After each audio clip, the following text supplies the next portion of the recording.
Hello, dear children. Today we will begin with the second chapter of history, that is historiography, Indian tradition.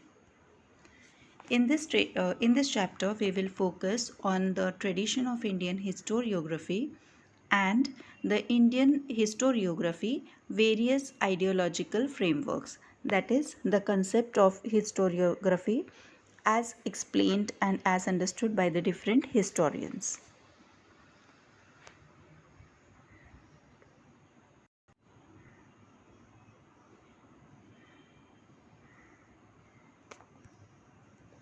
So children, in the last chapter we discussed about the historiography. We learned about the Western tradition of historiography. In this lesson we will know about the tradition of the Indian historiography.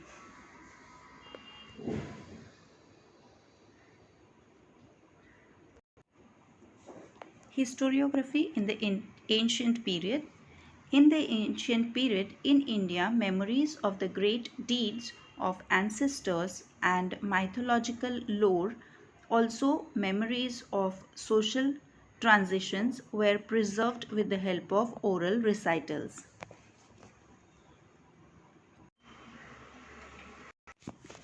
So, children, in the ancient period, when the people had some memories of their ancestors, like they had their ancestors who were very talented, who were very strong, who had a lot of valor, who had fought some wars and won those wars, or sometimes like they were a very intelligent advisor to the king or something of that sort.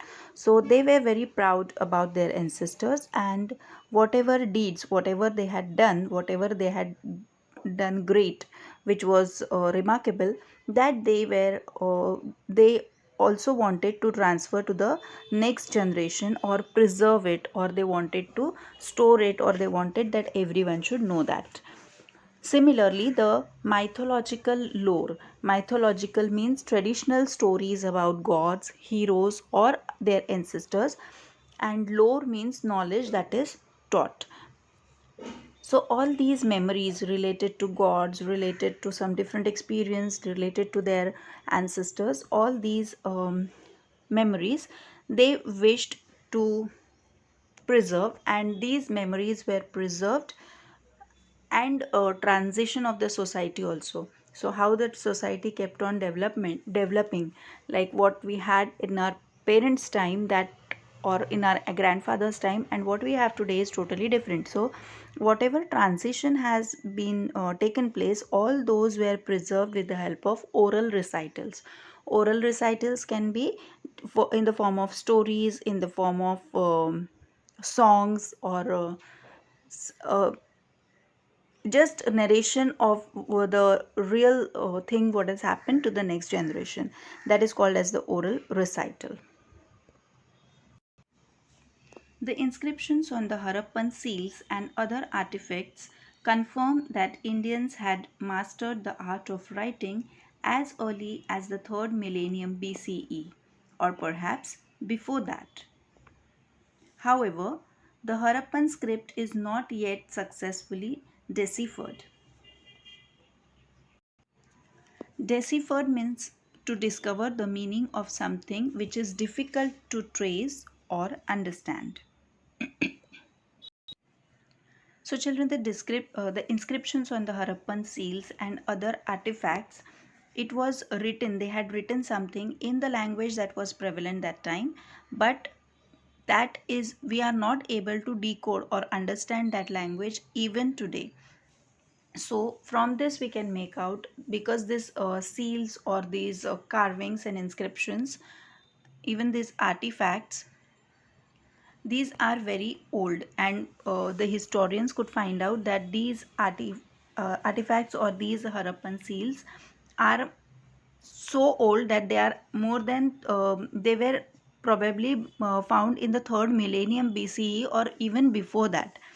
So from that we can make out that the practice of writing, or the Indians knew to read and write even before the 3rd millennium BCE. Sorry.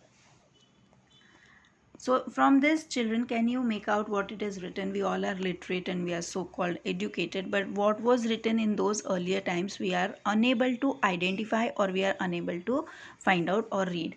So this is the reason why we need historians to find out what historians or experts in the field, so that we can at least understand something from it. The earliest known written documents of historical nature found in India are in the form of inscriptions. They are dated to the 3rd century BCE, that is Emperor Ashok Maurya's times. This, his edicts are inscribed on natural rocks and stone pillars. The oldest found documents of historical nature in the written form are found in the form of inscriptions, these type of inscriptions, and these are dated, or these relate to the era around or around 3rd century BCE, when Emperor Ashok Maurya was the ruler. His edicts are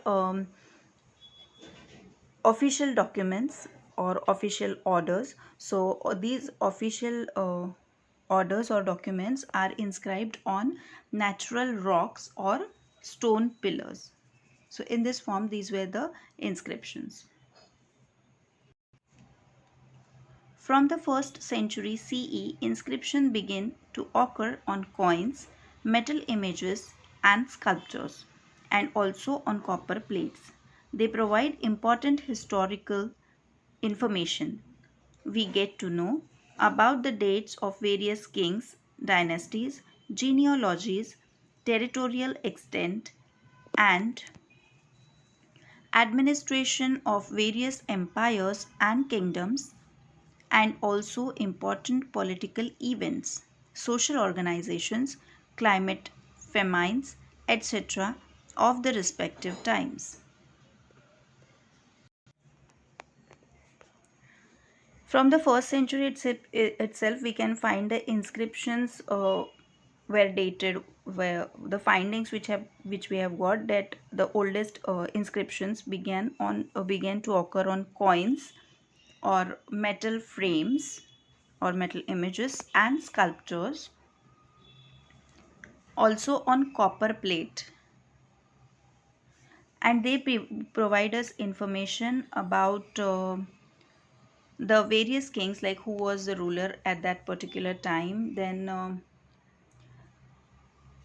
at that particular time, like what was the dynasty, also about the genealogy. Now genealogy means a line of descent traced from an ancestor, like forefather, grandfather, father, and son, like this genealogy, this order. We also come to know about the territorial extents, like what was their area of rule, under their rule. Also about the administration of various empires, how different kings had the style of administration. Also about the kingdoms, and also some important political events and social organizations. Climate, how was the climate, where there were famines, etc., about that period. The ancient Indian literature, including the epics Ramayana and Mahabharata, Puranas, Jain and Buddhist texts, historical accounts by Indian authors, and also travelogues by foreign travelers, are important sources of history. So children, we have some ancient Indian literature, which includes the Ramayana, the Mahabharata, then the Puranas, then the Jain texts or the Buddhist texts, also historical accounts, like different historians have given different experiences or different things about what they had, what knowledge they had Also by Indian authors and travelogues by foreign. So these were the Indian authors who had their experiences shared, and also we have some travelogues by different foreign travelers.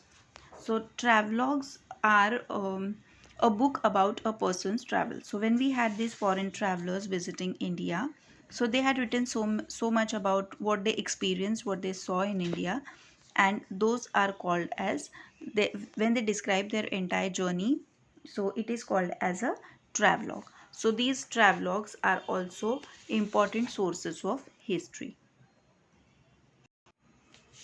Writings of biographies of kings and dynastic histories mark an important step in the Indian historiography.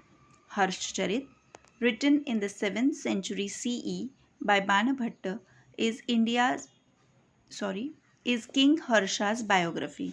It portrays a realistic picture of the social, economic, political, religious, and cultural life during the king's time.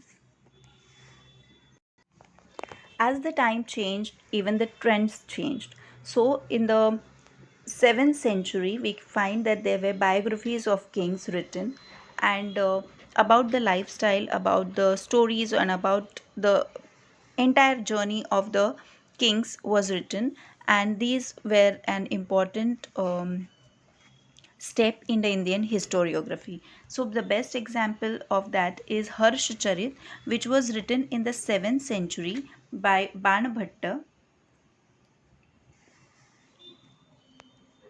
and Harshcharit was the biography of King Harsha. It was all about the King Harsha, and in this Harshcharit, the realistic picture of social, economic, political, religious, and cultural life during the king's time is described. So, if we read Harshcharit, we will come to know about the lifestyle of King Harsha, or how the kings used to rule, what was their economic lifestyle, what was their politically how they used to rule, then how religious they were, and all the real life story about uh, King Harsha during the 7th century CE.